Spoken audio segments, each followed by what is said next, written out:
Explaining the Barbary Wars.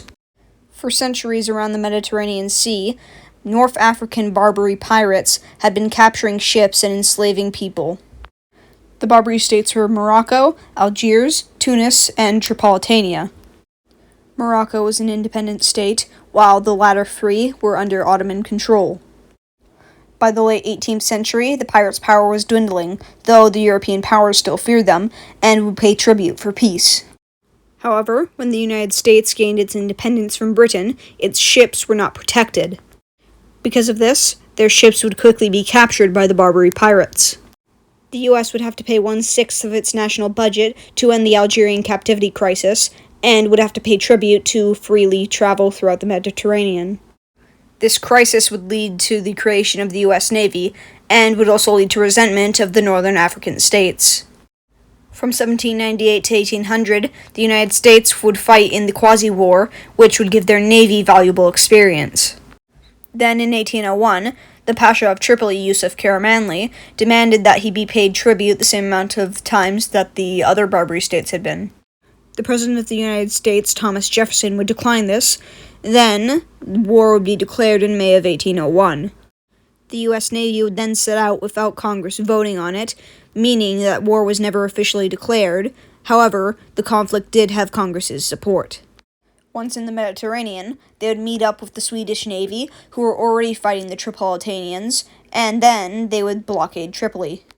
However, the blockade would prove to be ineffective, and it would be quickly stopped.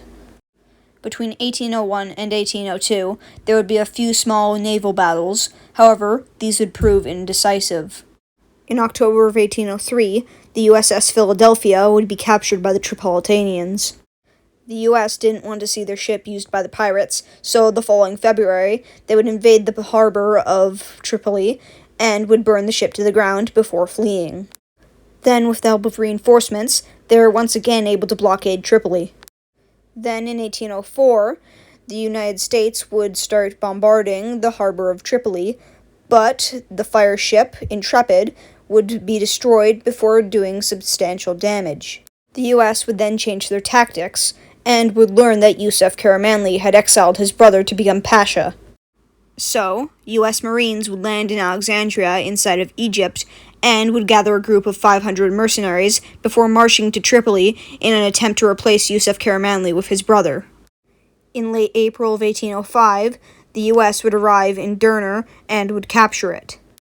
Philadelphia, now facing the prospect of a takeover of Tripoli, would surrender. The U.S. agreed to pay ransom for all the hostages taken, however, they refused to pay tributes. However, a few years after, during the chaos of the Napoleonic Wars in Europe, U.S. ships were attacked again, this time by Algerians. However, at that point, the U.S. was focused on tensions with Britain in North America, and eventually the War of 1812.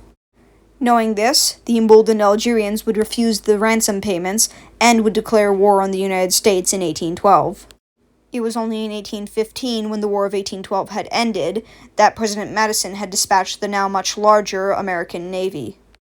They would arrive in June, and would defeat the Algerians in multiple naval battles before forcing the Algerians to pay reparations.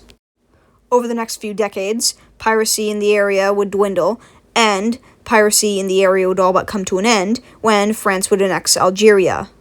In conclusion, the Barbary Wars was a naval war fought between pirates in the Mediterranean and the United States, which would be the first naval war conducted by the United States. Thank you for watching this video on the Barbary Wars.